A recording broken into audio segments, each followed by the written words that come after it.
ball well. There was a lot to clean up in the blocking aspect of things, just with, staying on blocks and comboing or aiming points or getting to the right guy. And so as good as that was, you could see with those linemen, and I think they're really a mature group. They understand, and they saw a lot of things they could clean up. Same deal defensively.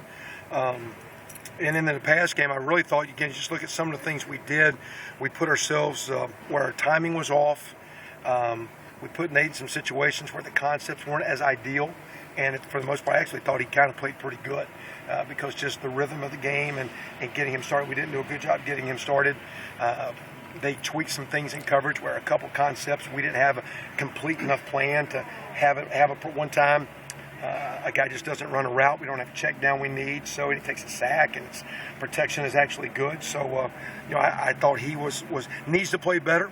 And I've said this through camp again. We need that group to continue to practice at the level where there starts becoming that timing and trust that you need. So we're looking hard at, again, schematics, game planning, working those guys the proper way without overworking them. But let's get the pass game going.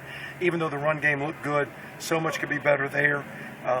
Defensively, we didn't like the fact we had some opportunities to get some stops. After we talk about after a turnover you can respond. And we don't like the turnovers, but we didn't respond really. We also talked about we had a chance to get a couple of turnovers, we didn't. So it played hard, good, but still not what we need. And supposedly everybody says you improved from week 1 to 2. Well, we're not going to have a game to show it. And just because people say you improved from after you played a game, that don't mean you're going to. You have to do it. So we got a lot of things to work on. We gave him a little time off physically this week. We went today in a good go day, middle of the week, and then we'll kind of do a lot of polishing and get ready for game week and a great 6-game run before we have another open day break. The number of freshmen that you played, anybody stand out among that group of kids? No, I mean, Cobbs has a couple nice catches, and everybody says he looks good, but he probably has as many busts as anyone, just being a little out of whack or just proper alignment. So as he plays, he'll be so much better.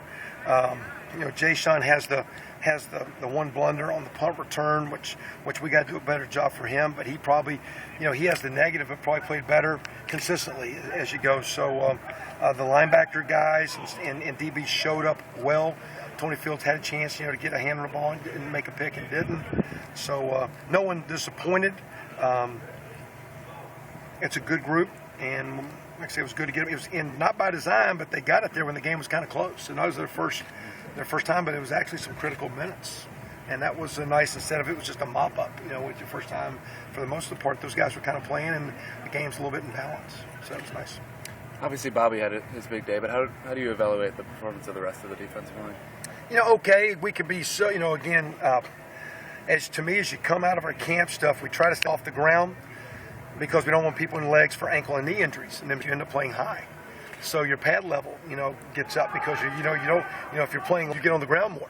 Your momentum is lower, and your upper extremity gets overextended, and you get on the ground. And we're always saying, stay up, stay off the legs, but get you playing higher.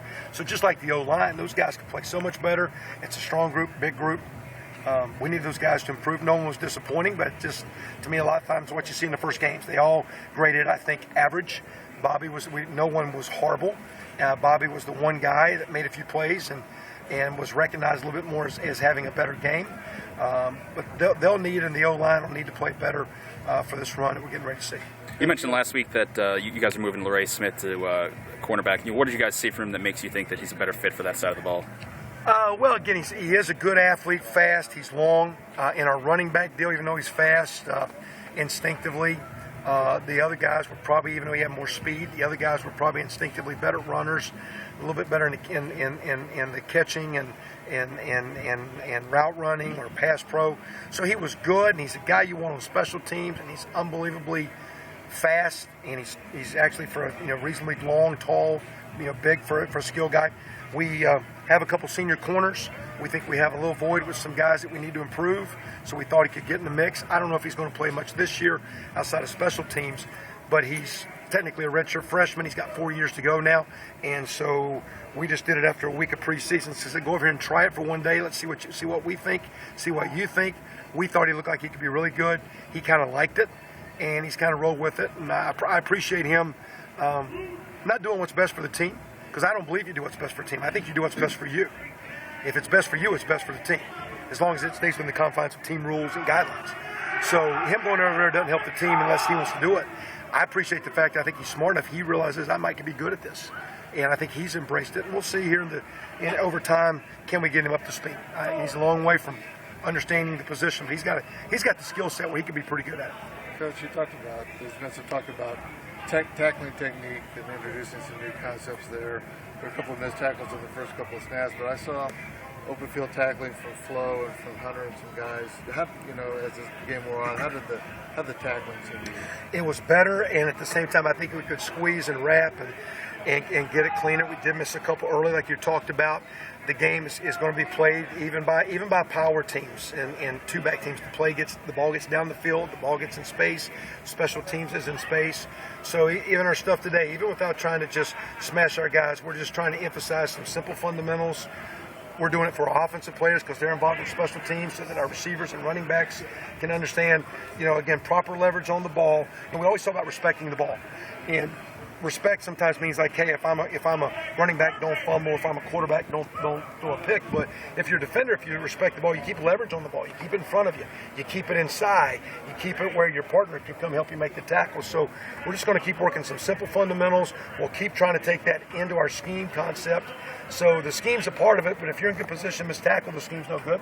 Sometimes we were in good position last year and we just didn't make tackles. So part of it's players being more talented, players being more mature. Part of it's fundamentals, part of it's scheme. And we're just a little bit better, but we're going to build on it. It's not what it can be, and it's not what it's going to be.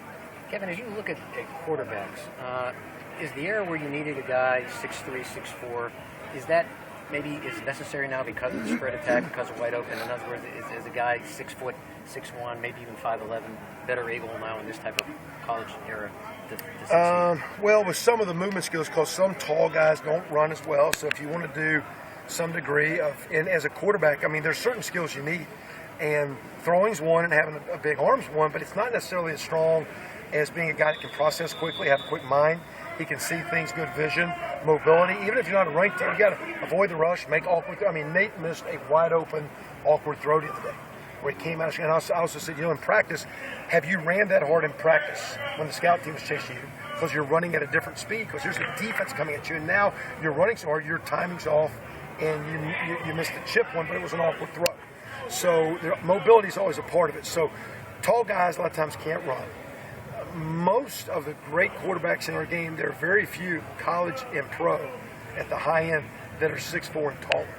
A lot of good players are 6'1", 6'2", whether it be the Favres and the Breezes. And you got a couple guys that are bigger, like Luck or Peyton. There's a lot of tremendous quarterbacks in that 6'1" and 6'2" range. You can be too tall to be a good tight end. 6'6", 6'7", it's hard to block. A lot of those great players are 6'4". Center, you can be too tall. I mean, even though you think size is a part of it, certain body types get so tall they're long. The problem with a tall quarterback is how quick is he, and if he's tall, how long is he?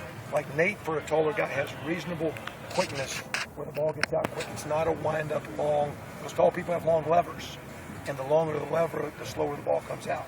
So the key is quickness, and that's where those 6 foot, 6'1", 6'2" guys are just low. And sometimes it's quick minds and quick hands, as much as quick feet that make those guys a great player.